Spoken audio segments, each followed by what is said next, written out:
My name is Elena, and if you had asked me 10 years ago what I wanted from life, I would have said something simple, a little bakery of my own, a place filled with warm bread, soft music, and people who smiled when they tasted my work. But life doesn't always unfold the way we dream it. It certainly didn't for me. The moment I met Aaron, everything changed. He was charming, ambitious, and so full of confidence that I felt small beside him, but in a good way, or so I thought. He said he wanted a partner, someone who would build a life with him. Someone who would stand by him. Someone who believed in his dreams. So I did. Slowly, without even noticing it, I put my own dreams on the shelf. First, I delayed enrolling in culinary school. Then, I quit my part-time baking job to help him start his business. And when he told me he needed me to manage the house so he could focus on becoming successful, I nodded. I agreed. I told myself it was just temporary. Temporary turned into years. I didn't complain. I didn't argue. I kept the home running, paid the bills, supported him, and told him he was capable of anything. But one moment, one simple sentence, shattered everything I thought we had. It was a quiet evening. I had spent the entire day helping him prepare for a big presentation, printing documents, arranging files, cooking dinner, tidying the house so he wouldn't be stressed. When he walked through the door, he barely looked at me. My heart was already sinking, but I pushed the feeling aside. "You okay?" I asked gently. He sighed, dropped his bag, and said in a tired voice, "Elena, sometimes I feel like you haven't really done anything for me." The room froze. My hands went cold. My breath caught. And for the first time in years, I realized just how invisible I had become in the life I helped build. That single moment, that sentence, changed everything because in that instant, I finally understood something. I had given him my time. My effort. He was the most attentive man I had ever known. He had this warm way of listening, leaning forward, looking directly into my eyes, nodding softly as if every word I said was a small treasure. It made me feel important, valued, seen. We met at a small community event. I was helping organize a charity dinner, moving chairs and adjusting tablecloths, when he approached me with a gentle smile. "You look like you're carrying the whole world alone," he said. I laughed, a little shy, a little surprised. "No, just these chairs," I replied. But even that small conversation stayed with me. There was kindness in his voice, warmth in his eyes, something I hadn't felt in a long time. He helped me with the chairs that day, even though no one asked him to. He stayed until every table was ready. And when he finally said good night, he said it with such sincerity that it felt like a promise. Our early days were filled with small gestures. He would bring me tea without me asking. He would text me, "Did you eat?" He would listen to my stories even if they were simple. He would walk beside me, matching my pace, never rushing ahead. It felt like the beginning of something safe. Something gentle. Marriage came naturally. We didn't rush, but we didn't hesitate either. It just felt right. Our first home was small, but we built it with laughter and little dreams. I remember painting the living room together, both of us terrible at it, but smiling like kids. I remember cooking our first meal as a married couple. It was simple, just rice and vegetables, but he looked at me as if I had made a feast. "You're amazing," he told me.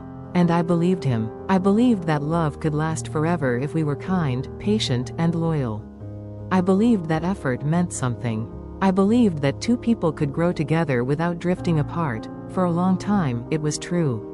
We settled into life. We made a home, we built routines, we learned each other's habits, and we supported each other through small challenges. He used to come home and hug me from behind while I cooked. He used to leave sticky notes on the fridge saying, "Thank you for everything." Those were simple moments, but they were the kind of moments that make a life feel full. I was content. I didn't need luxury. I didn't need grand gestures. All I wanted was a partner who saw me, really saw me. And for a long time, he did. But life changes in ways we don't notice at first. The shift happens slowly, softly, like a candle burning down until it suddenly becomes dark. It started with longer work hours. At first, I understood. Then unanswered messages. Then canceled dinners. Then less talking. Then silence at the table. I kept telling myself it was stress. Work. Fatigue. Maybe a phase. But deep in my heart, I knew something was changing. not all at once, but day by day. And I watched the man who once looked at me like I was the most important part of his world slowly stop looking at me at all. Small things. It always begins with small things. One evening, I made his favorite meal. I worked on it slowly, seasoning it just the way he liked, remembering all the times he had smiled after the first bite. But that night, he barely looked at it. "It's fine," he said. Not, "Thank you," not, "This is good." Just, "Fine." I tried to ignore the sting. I tried to hide the way my heart dropped a little. But something in his tone stayed with me. Another night, he came home later than usual. I opened the door for him, smiling softly, relieved he was home safe. But he brushed past me without even acknowledging my greeting. "Long day," he said while loosening his tie, heading straight to the shower. I stood in the hallway, holding the empty feeling in my chest like a fragile bowl. I wanted to ask him what was wrong. I wanted to reach out. I wanted to hold him like I used to. But I hesitated. Something told me he was slipping away, and I didn't know how to reach him anymore. People think relationships break because of one big thing. But no, it's the slow erosion of small moments. Moments where someone stops noticing the effort, stops appreciating the warmth, stops valuing the little sacrifices. I remember one morning, I made him a cup of tea, placing it on the table the way I always did. He didn't touch it, not even once. He just walked out the door, saying he was late. The untouched tea sat there for hours, the steam fading, just like us. I cleaned it up quietly, trying not to think too much, but my hands shook a little. There was another moment, one that stayed in my heart longer than it should have. We were sitting on the couch, side by side, but worlds apart. He was on his phone, scrolling endlessly. I was staring at the television without really watching it. I decided to break the silence.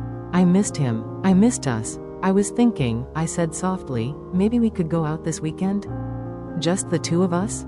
He kept scrolling, didn't look up, didn't smile, didn't respond for several seconds. Then he said, "We'll see." And that was it. Not yes, not no, just nothing. I felt invisible. There were nights when he would fall asleep on the couch, and I would cover him with a blanket quietly, hoping he'd feel my care even if he no longer asked for it. There were mornings when I would prepare his lunch even though he rarely thanked me anymore. There were days when I waited for him to come home so we could talk, only to hear, "Not now, I'm tired." I don't blame him for being tired. But I wish he had understood that I was tired too, tired of trying to hold together something I wasn't. Sure, he still wanted. One afternoon, I overheard him talking to a friend on the phone. He didn't know I was standing near the door. His friend asked, "How are things at home?" He sighed and said, "It's fine. Just the same old stuff." The same old stuff. That was me. That was our life. That was everything we had built. It hurt more than I expected. But I kept quiet. I kept patient. I kept hoping. You see, we don't give up easily on the people we love. We don't walk away when things get hard. We hold on, even when our hands are shaking. Even when the other person stops holding on to us. The moment that changed everything did not come with shouting or anger. It came with silence. A silence so deep it felt like standing in an empty house. It was our anniversary. I woke up early that morning, humming softly as I prepared breakfast. I wanted the day to feel special, even though things between us had been distant. I chose to believe that maybe, just maybe, he would remember and we could reconnect. I placed flowers on the table, his favorite color. I made his favorite breakfast. I even dressed up a little, wearing the soft blue dress he once said made me look graceful. I waited, and waited. When he finally walked into the kitchen, his eyes didn't even register the flowers or the meal. "Why are you dressed up?" he asked casually, pouring himself a glass of water. I felt something inside me tighten, like a knot pulling at my chest. "It's our anniversary," I whispered. He froze for a moment. Just one moment. Then he said, "Oh, I forgot. Sorry, I have a meeting." He didn't look guilty. He didn't look sad. He didn't even look at me long enough to see the tears forming. He grabbed his keys, said, "I'll be late," and walked out. The door closed softly behind him, but inside me, something shattered loudly. I sat at the table, staring at the flowers. Their petals looked too bright for such a heavy morning. I touched the edge of the cup he had not used. It was still warm. but fading, just like everything else. Hours passed. I didn't move. I didn't eat. I didn't even wipe the tear that slipped down my cheek. I think that was the moment I accepted the truth I had been avoiding. I was living with a man who no longer saw me. That evening, he returned home late again. He walked in as if it was any other day. He didn't mention the anniversary. He didn't look at the cold dinner on the table. He just loosened his tie and said, "I'm exhausted." I wanted to speak. I wanted to tell him how I felt. I wanted to ask him if we could talk, if we could fix us. But when I opened my mouth, nothing came out. Because I realized he wasn't listening anymore. The next day, something inside me changed. I didn't feel angry, just quiet, very quiet. I moved through the house slowly, doing my chores, but my heart wasn't in it. For the first time, I didn't prepare his lunch. For the first time, I didn't wait by the door in the evening. For the first time, I didn't ask him how his day was. He didn't notice. Not that day, not the day after, not the week after. And that silence between us grew into something thick, something heavy, something impossible to ignore. One night, I walked into the living room and said softly, "Do you still love me?" He looked surprised. Not emotional, just surprised, like I had asked something inconvenient. "Why would you ask that?" he said. I swallowed hard. My voice trembled. "Because you don't talk to me anymore. You don't spend time with me. You stopped appreciating what I do. You stopped seeing me," he sighed. Not lovingly, not sadly, just annoyed. "I'm tired," he said. "You worry too much." And he walked away. That was the moment I realized the truth. You can't force someone to value you. You can love them with everything you have, but if they stop appreciating you, your heart becomes a quiet place where your own voice is the only thing you hear. I didn't leave him. And he didn't leave me. We stayed under the same roof, but we lived separate lives. The days felt long. The nights felt even longer. But something inside me slowly began to shift again, not with pain this time, but with acceptance. I started doing small things for myself. I began reading books again. I took slow walks in the evening. I made tea just for me, sitting by the window, watching the sun fade behind the trees. For the first time in years, I listened to my own heartbeat. I listened to my own needs. I listened to the quiet truth inside me. And in that quiet, I found a strange kind of peace. One evening, he came home and noticed I hadn't cooked. "Did you not make dinner?" he asked.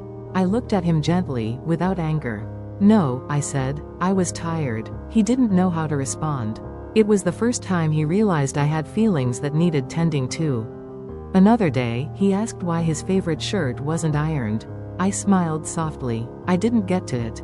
I had plans. Plans. A simple word, but it startled him. He looked at me differently. For a second, I saw a flicker of the man I once knew, confused, curious, aware. But I didn't wait for him to understand. I didn't chase old memories. I didn't pull at something that no longer belonged to me. Instead, I kept choosing myself quietly each day. I still cared for him. I still wished him well. But I stopped losing myself for someone who no longer looked my way. And slowly, very slowly, he began to notice. There were small things at first. One morning, he said, "I can make my own tea." Another day, he asked if I wanted to go for a walk. I said, "Maybe another time." He looked disappointed, a little lost. And I realized something important. People often notice your absence only when you stop filling the spaces they took for granted. One night, as we sat at the dining table in silence, he put his fork down and said, "I miss us." My heart softened, but I stayed calm. I didn't rush in. I didn't cling to the moment. "What exactly do you miss?" I asked. He looked down, then up again. "I miss how you used to take care of everything. I miss how warm our home felt." His words were honest, but they weren't what I needed to hear. Because he didn't say he missed me. He missed the comfort I provided, the efforts I gave, the peace I created, but not me, not the woman with dreams, hopes, emotions, and tired hands. Still, I didn't blame him. Sometimes people confuse convenience with love. I nodded softly, and that night, I told him the truth I had been holding in my heart. "I miss us too. But I don't miss how lonely I felt." He didn't respond. And that silence told me everything. Sometimes closure doesn't come with big emotional conversations. Sometimes it comes quietly, like understanding that two people who once held hands now walk different paths. I didn't leave him, but I stopped waiting. I stopped hoping for the version of him that no longer existed. And slowly, I grew stronger in my own quiet way. The moment I realized my husband stopped appreciating me was painful. But it also became the moment I started appreciating myself more. I learned that love should not feel one-sided. It should not feel like waiting at a door that never opens. It should not feel like giving until your heart becomes empty. I learned to sit with myself, to breathe slowly, to rebuild the parts of me I had neglected. I learned that my worth was not measured by how much I served someone, but by how gently I treated my own soul. My husband eventually understood that something had changed. He tried in small ways to reconnect, but it was different now. I didn't rush toward him. I didn't cling to the past. I didn't lose myself trying to be enough. We began to talk, slowly, honestly. Not to fix everything, but to understand where we stood. Some relationships heal, some grow apart. Ours settled into a peaceful coexistence. Not perfect, not broken, just quiet. And I found peace in that. Because I realized that sometimes the biggest growth happens when we finally hear our own voice after years of silence. The lesson I carry with me now is simple. If someone stops appreciating you, don't stop appreciating yourself. If someone stops seeing you, don't disappear from your own life. If someone stops valuing your presence, learn the beauty of standing alone with grace. Love should not erase you.